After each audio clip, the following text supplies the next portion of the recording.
Hello everyone, welcome back to our ancient history lecture series. इससे पहले हमने Palaeolithic as period पढ़ा था, यानी कि ओल्ड स्टोन एज। आज हम मीज़ोलिथिक एज पढ़ने वाले हैं, यानी कि मिडल स्टोन एज। तो चलिए शुरू करते हैं। सबसे पहले हम मीज़ोलिथिक का मीनिंग समझते हैं। मीज़ोलिथिक दो ग्रीक शब्दों से मिलकर बना है, जिसमें मीज़ो का मीनिंग होता है मिडल और लिथिक का मीनिंग होता है स्टोन, यानी कि इसका कंप्लीट मीनिंग हुआ मिडल स्टोन एज। ये स्टोन एज का बीच वाला फेज था। स्टोन एज के तीन मेजर पार्ट्स हैं। पैलियोलिथिक यानी कि old stone age, mesolithic middle stone age और neolithic new stone age. Mesolithic age एक ट्रांजिशनल पीरियड था। इसका मतलब है कि इस समय लोग पुरानी हंटिंग लाइफ से धीरे धीरे फार्मिंग की तरफ बढ़ने लगे। यही वजह है कि इस एज को ट्रांजिशनल पीरियड भी कहा जाता है। The mesolithic age is the middle phase of stone age between the paleolithic and neolithic period. ये मिडल का फेज था पैलियोलिथिक और नियोलिथिक पीरियड के बीच में। It is a transitional period from hunting and food gathering to farming and settled life. यह एक transitional period था। हंटिंग से लेकर लोग फार्मिंग की तरफ शिफ्ट होने लगे थे।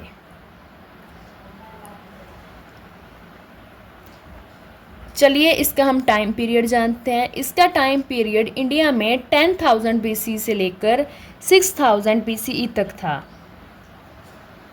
तो चलिए अब हम इसके क्लाइमेट के बारे में जानते हैं कि इसका क्लाइमेट कैसा था।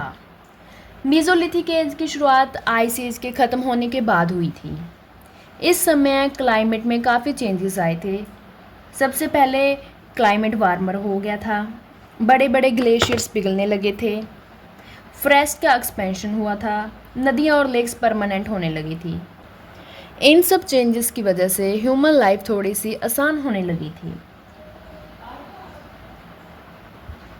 The Mesolithic age began after the end of the Ice Age. Ice Age खत्म होने के बाद Mesolithic age शुरू हुई थी। इसके फीचर्स हैं climate become warmer, glaciers melted, rainfall increased, forest expanded, rivers and lakes become permanent. Climate warm हो गया था, ग्लेशियर पिघलने शुरू हो गए थे, रेनफॉल इंक्रीज होने लगा था, फॉरेस्ट का एक्सपेंशन शुरू हो गया था, रिवर और लेक परमानेंट हो गए थे। ये एक बेटर कंडीशन थी सर्वाइवल के लिए, इसीलिए ह्यूमंस के लिए जीना पहले से काफ़ी आसान हो गया था। इस फेवरेबल इन्वायरमेंट ने फ्यूचर फार्मिंग के लिए भी बेस प्रिपेयर किया था। अब हम इनकी सेटलमेंट के बारे में जानते हैं। जैसे हमने पैलियोलिथिक एज में देखा था, लोग एक जगह से दूसरी जगह तक घूमते रहते थे, लेकिन मीज़ोलिथिक एज में ये एक सिचुएशन बदलने लगी। अब लोग सेमी परमानेंट सेटलमेंट में रहने लगे। लेकिन मीज़ोलिथिक एज में ये सिचुएशन बदलने लगी। अब लोग सेमी परमानेंट सेटलमेंट में रहने लगे। ये लोग अपनी सेटलमेंट बनाते थे रिवर के पास, लेक्स के पास, फॉरेस्ट के पास। उनके घर बने होते थे वुड, ग्रास, ब्रांचेस और एनिमल स्किन के। उन्हें यहाँ पानी, एनिमल्स आसानी से मिल जाते थे, तो इसलिए वे अपने घर रिवर्स, लेक्स और फॉरेस्ट के आसपास ही बनाते थे। अब हम बात करते हैं ऑक्यूपेशन की। मीज़ोलिथिक एज के लोगों की मेन ऑक्यूपेशन थी hunting, fishing, food gathering, collecting fruits and roots. लेकिन एक बहुत ही इम्पोर्टेंट डेवलपमेंट इस एज में हुई थी, वो थी एनिमल डोमेस्टिकेशन। सबसे पहला डोमेस्टिकेटेड एनिमल था dog. The dog was the first domesticated animals. उसके बाद ships and goats were also domesticated in the later stage. Dog सबसे पहले डोमेस्टिकेटेड एनिमल इसी वजह से था क्योंकि वे हंटिंग में भी हेल्प करता था और प्रोटेक्शन भी देता था। ये फ्यूचर फार्मिंग सोसाइटी की शुरुआत थी। अब हम बात करते हैं इनके टूल्स की। The mesolithic age is also known for microlith. Microlith का मीनिंग होता है small stone tools. Mesolithic age की सबसे इम्पोर्टेंट आइडेंटिटी है माइक्रोलिथ। माइक्रोलिथ का मतलब होता है स्मॉल स्टोन टूल्स। ये टूल्स पैलियोलिथिक एज के टूल्स से बहुत छोटे थे और शार्पर थे और ज़्यादा एफिशिएंट थे।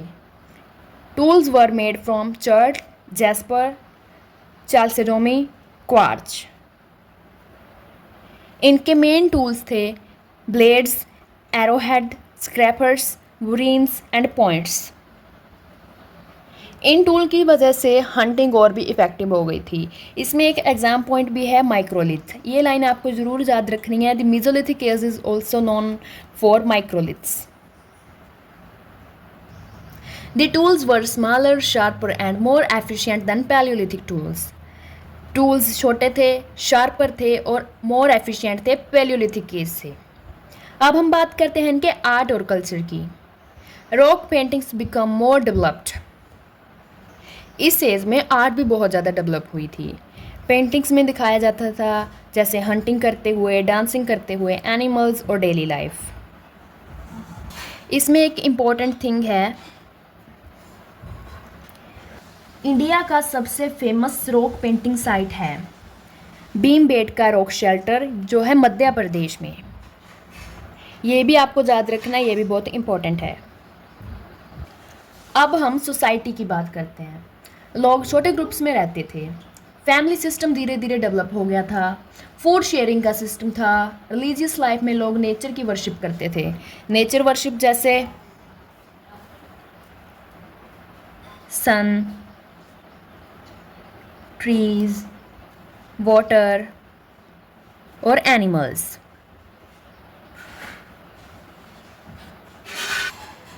इसी पीरियड में डेड बॉडीज़ को बरी करना भी एक रेगुलर प्रैक्टिस बन गया था।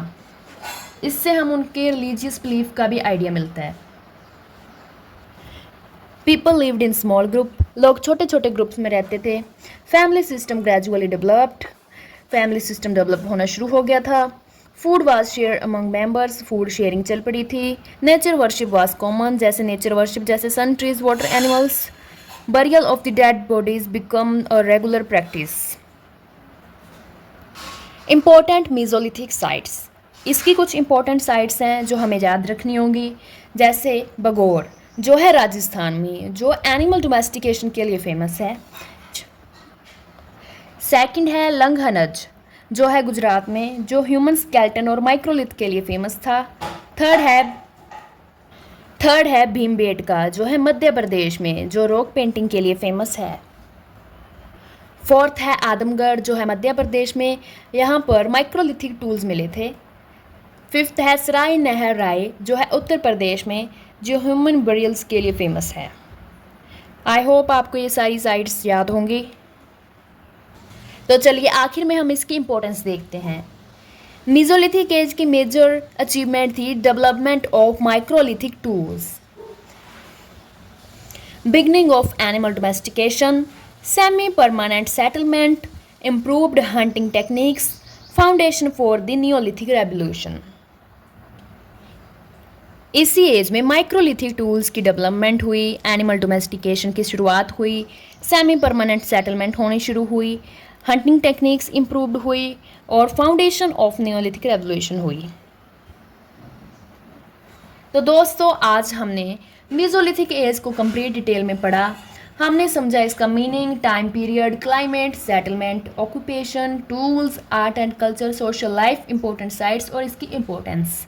अगले लेक्चर में हम नियोलिथिक एज यानी कि न्यू स्टोन एज पढ़ेंगे, जहां एग्रीकल्चर, विलेजेस और फार्मिंग रेवोल्यूशन की शुरुआत होती है। अगर आपको लेक्चर पसंद आया हो तो वीडियो को लाइक, शेयर एंड सब्सक्राइब जरूर करें। Thank you very much. मिलते हैं नेक्स्ट लेक्चर में।